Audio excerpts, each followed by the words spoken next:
Το σέρνει, το σέρνει. Ατμόσφαιρα το κάνανε.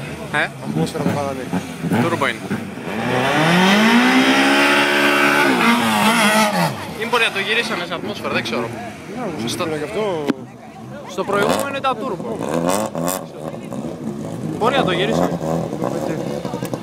Και αυτό είναι πολύ δυνατό. Ο Πίστεν δεν το κατέχει.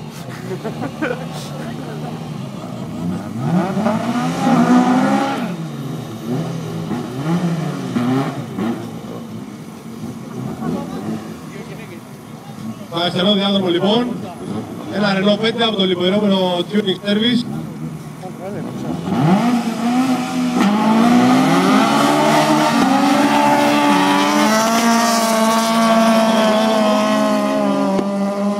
Έχουμε γυναικεία συμμετοχή, για να δούμε και τους χρόνους.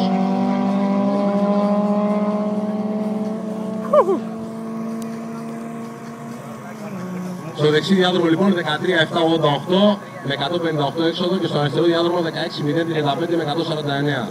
2.8 το 18 για τον αριστερό και 2.2 για το δεξί.